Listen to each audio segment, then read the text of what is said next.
Welcome to Rock Your Talk. I'm Leisa Reid, very excited to be here today with our guest, Katrina Sawa. And when you hear about all the things that she does, oh my goodness, she is like a wealth of knowledge. I'm so excited to have you here, Katrina. Welcome to the show. Thanks, Leisa. It's good to be here. Yay. We're going to hear some pretty cool tips from Katrina. She's talking about how to make a money-making machine out of your business, which I think most entrepreneurs are going to be really interested to hear what she has to say. Meanwhile, a couple of little tips and announcements for you listeners out there. I'm Leisa Reid, founder of Get Speaking Gigs Now, where I help speakers get booked, stay booked, and attract their clients through speaking. You're welcome to get some tips on how to get more speaking gigs at GetSpeakingGigsNow.com. Also, I train for productive learning, where we teach some pretty cool personal development stuff. If you ever wondered, like, how do you change your thinking to change your life? That's actually what we do. We help you understand the system that you're working with, and you can get a free virtual class called New Thinking for New Actions. That is available on productivelearning.com/gift. So a couple of nice gifts for you. And I know Katrina's got some more gifts for you today. So it's like a bonus pack event today. I'm so glad that you're here tuning in. So Katrina, back to you, of course, you're the star here today. Tell us a little bit about you and all the magic that you put out into the world. Yeah, you bet. Thanks. And so I love helping people make more money. I'm all about that. And especially the good people in this planet, right? I want the good people in this planet making a whole lot more money, because that means you'll make a bigger impact. So whether you're a speaker, coach, author, some other kind of service professional, or you own a product or whatever it is, it doesn't matter. It's getting that to a consistent money-making business machine is the key. And it's not always that easy to be consistent, because most of us ride the roller coaster of cash flow. So it's that consistency. I love it. And I know you have a few books behind you and I have one of your books here too. So yay. Katrina, like I said, she's got a lot of really great tips out there, and this is one of them.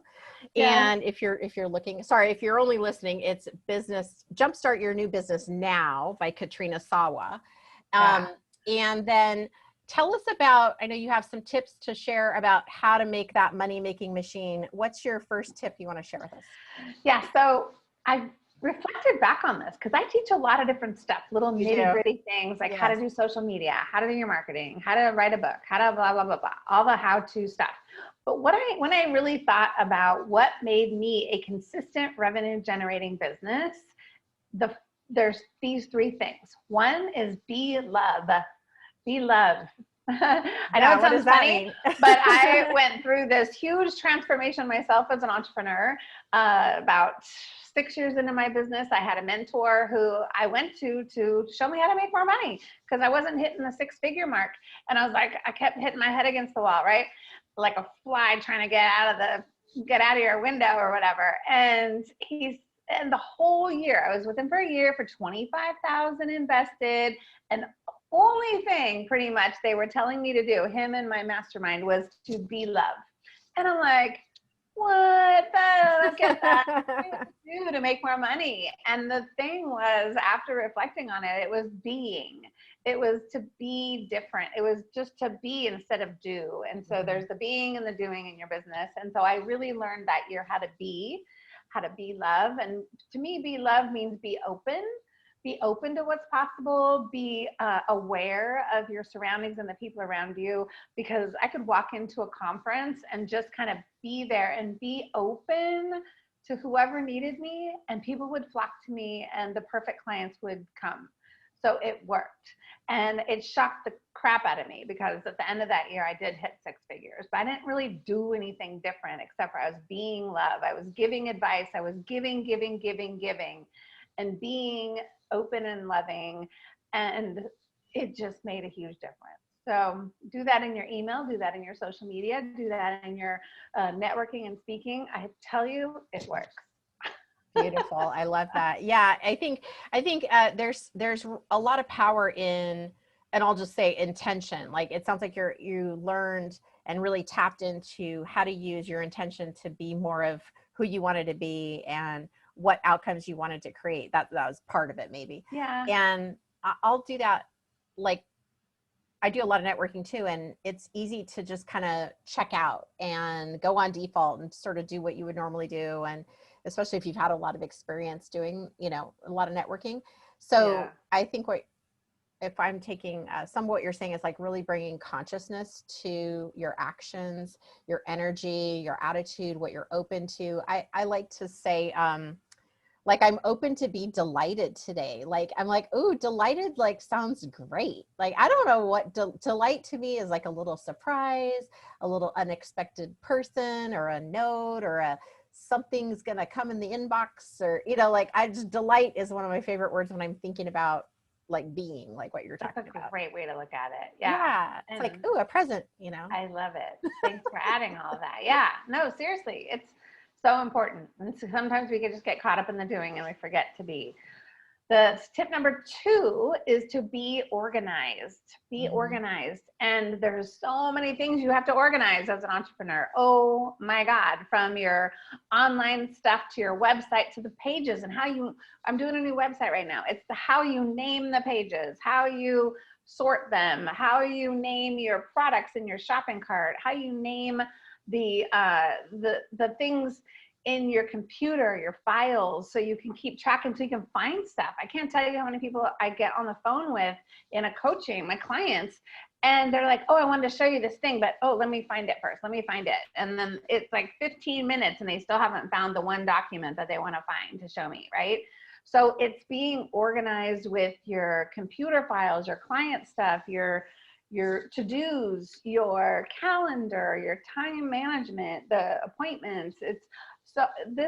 If you are not an organized person, you must get help with this, seriously, because it is probably one of the single most important things that I do and why I get so much done.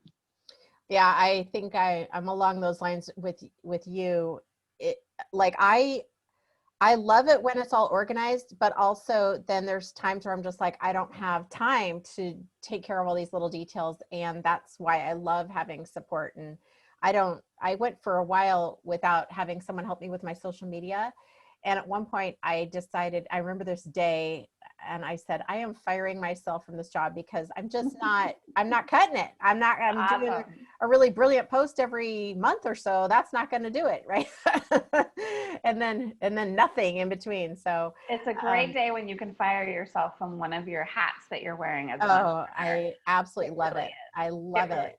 Yes. And in fact, I'm in the process of hiring 2 pretty big positions in my company right now because I'm really ready to it can probably free up 10 to 20 hours of my week by doing what I'm going to do. And it's no joke. It's not easy.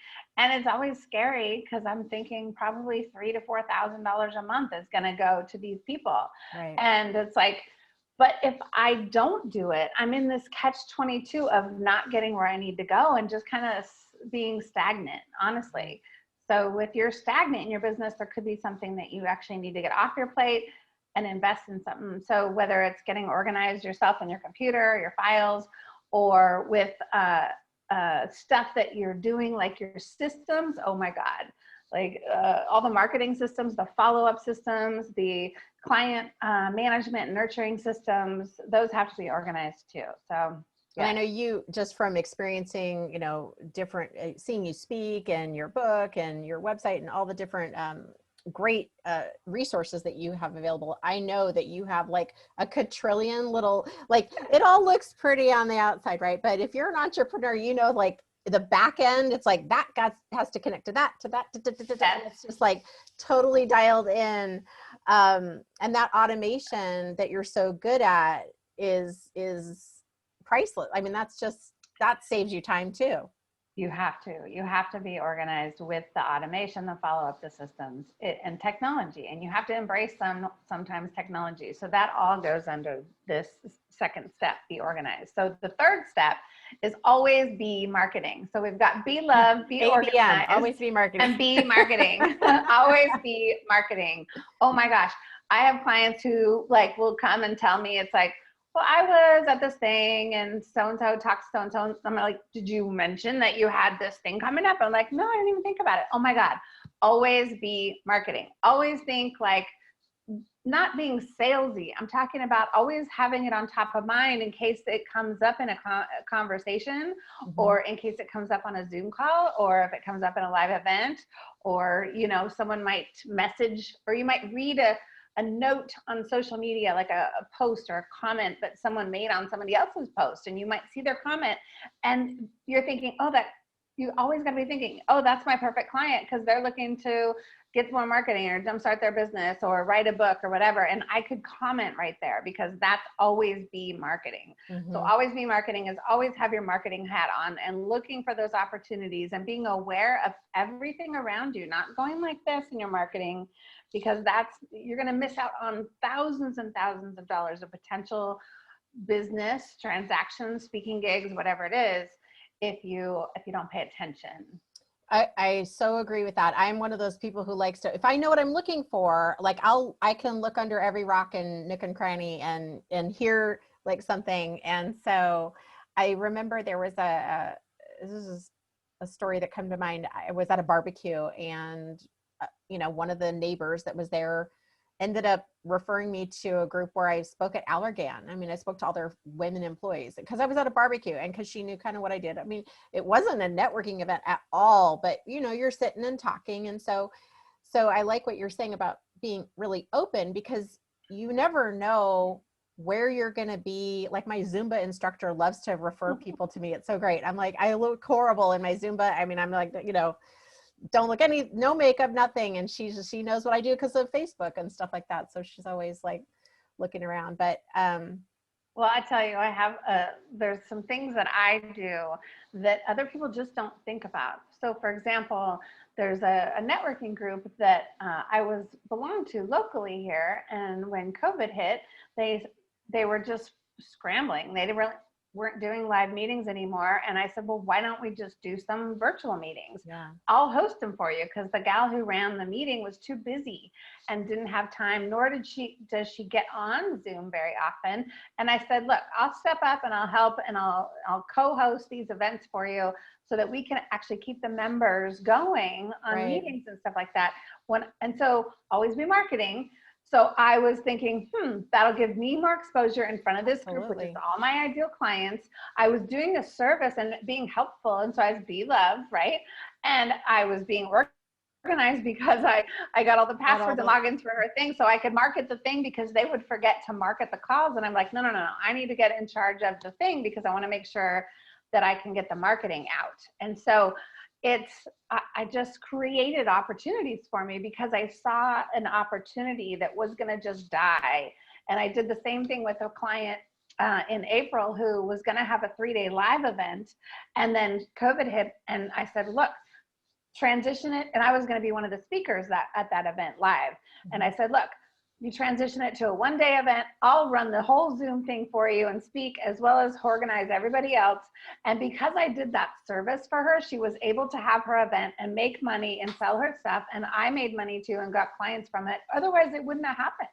Right? So where can you always be marketing and look for those kind of opportunities? I love that. Yeah. And I've even learned, it's one of the things I love about how you coach and how you think. It's like, it's a lot of common sense stuff, but people aren't thinking of it because they're just not looking through that lens. And like one of the things, and you know, here's the tip that Katrina taught me that I think was amazing is, when you're on a Zoom call, you already have your, you know, Google Doc or Word document with all your contact information and links, anything you need. You can have a running, you know, it could be long as, you know, you need to post the whole thing, but that way you have that ready to go when you enter into a networking situation. And it's so simple, but it, you know, people like you, Katrina, are ones who take that extra step to do that. And so I was like, I had been thinking about I need to get that done. I need to get that done. And then I was like, okay, no more excuses, Lisa, let's go. Katrina said it, so you got to do it, you know? I can't even tell you how many people I say that to. And they're like, oh, that's brilliant. I'm like, how could you not have thought about that? Yeah. I don't understand my brain. You're right. It's always marketing. It's you just have a really well-oiled, Unconscious And competence, you know? I can think I do this in my sleep too, which is sometimes why I have to take a sleeping pill, because I literally get up in the middle of the night and I'm like boing with an idea, and I have to, and so All the little elves are in there working, you know, I have to knock overtime. myself out at night just so I stop thinking. I get like that too. I have an idea for a workshop that I had a couple years ago, and I had tabled it, and was it yesterday or today? It all of a sudden I was like, ooh, oh, I should do that. Oh, okay. And I like start creating like Leisa, like I'm going out of town tomorrow. I'm like, Leisa, you have what you need, but you need to like Focus. let it sit for a second. It's no one's going anywhere, and do these other things that I needed to get to. But I thought, oh, that's really cool. I'm going to do it though, because it occurred to me, and I think now's the right time. And I've got more of an idea of what people want and need. And I think it's going to be really helpful. So, but you never know. That's the thing about being organized too, is that when you do get that download from the universe or whoever gives you that idea, right? Now, sometimes we get the squirrel ideas that we should not be acting on, but we get the solid ideas that are like, oh yeah, okay, so when can I put that into my marketing or promotional or whatever schedule, right? Because so like I can't put anything into my schedule till 2021 right now, because I know exactly what I'm doing in the next 3 months, and I got to stay focused. I cannot, no matter how good of an idea it is, there's no fitting it in, and I don't want to overdo myself, because lifestyle is huge. Right. We want to create the business around the kind of life we want to live, not squeeze our life in around our business, right? Totally. So I have to be conscious of that, because I used to do that. I used to just add another thing to my plate. Okay, let's just work longer. No, I don't want to do that anymore. So I love that. Yeah, I have a pretty, I have the exact, I was like, oh, you know what? I could do this I could do this event twice a year, and had it like, okay, I'll do spring and fall, but I don't know if I'll do it this fall. It depends. I might, the jury's not completely out, but as the Saturdays start to, as I look down the year, I'm like, disappear. Oh, no, I don't know, but we'll see what kind of magic occurs. Tell me about it. My live event is in November, and it's right about it's right around the corner away, right? And if you're not marketing by now, something in November, then you're behind the 8 ball. So that's right. It's I would put it off if I were. I know. I was like, that's what I was like. I was literally like, I'm like, okay, just hold on a second. So anyway, but it will be coming to an event near you someday. So where can people go to get all these juicy tips that you have and resources? Yeah, so I said I was rebuilding a website, right? So it's, who knows, whenever you go there, it might be different. If you go to jumpstartyourbusinessnow.com is the new domain. I was jumpstartyourmarketing.com forever and ever, and I'm rebranding to jumpstartyourbusinessnow.com. So either one should get you there eventually. And there's a free trainings or a resources page there where you can find a whole bunch of free stuff. I'm all about free first, then pay. Go try me out. Go listen to some stuff. Go watch some videos. And if you like what you hear, then come and talk to me. And don't wait to do that, because my ideas are like that. I'll come quick. I've saved people thousands of dollars by just coming to a free call with me. I've helped them make tens of thousands of dollars, even if they didn't hire me in that call. So it's definitely worth coming to a call with me. And there's books, and we do an event. We do a couple events every year. They're virtual this year, but who knows what's going to happen next year. And I love doing live stuff. So very cool. Yeah. All right. And then I have one other question for you that doesn't have anything to do with what we talked about so far. The show is called Rock Your Talk. So who is your favorite rock singer, rock band? Who do you love? That's a great question. Well, I must say I'm a country girl now. I grew up a rocker chick. I was a rocker chick for ever and ever. And then I had a boyfriend one time who turned me country. And now I turned my current husband country. And so I do love Rascal Flatts if I'm thinking for country. The first band that came to mind though for the rock would be Def Leppard. Yes, that's one of my top 3. Yeah, so I'm an 80s rocker chick. Me too. So I've like you can't tell by the hair. I know, right? My hair was so big in the 80s. It would still be big now, but I'm getting older. So let's see. I like Def Leppard, the Scorpions, and Great White are my 3 hair band like my top 3. Yes, brands one of that I mine love. was Firehouse, and nobody really Oh, knows what they're like 1 or 2 Firehouse hits is. though, right? Like They a couple had hits. like maybe 4 or 5 that I liked. I had a tape cassette, right, of them. Yes. And Fun. that's funny. Firehouse, White Snake's good. Any of those? Yeah, ACDC. fun. ACD. Well, they're just like a classic. How Mhm. fun. Well, I'm so glad you were here and shared your awesome tips, and everybody can go down and get, as you can see, Katrina's got a lot of knowledge to share and help with your business, help you make money, help you save money, which is going to help you make money and turn your business into that money-making machine. And if you haven't already been kind to yourself today, make sure and take some time to do that, even if it's just saying something nice to yourself. And of course, pass that along to somebody else too. And we will see you on the next episode of Rock Your Talk.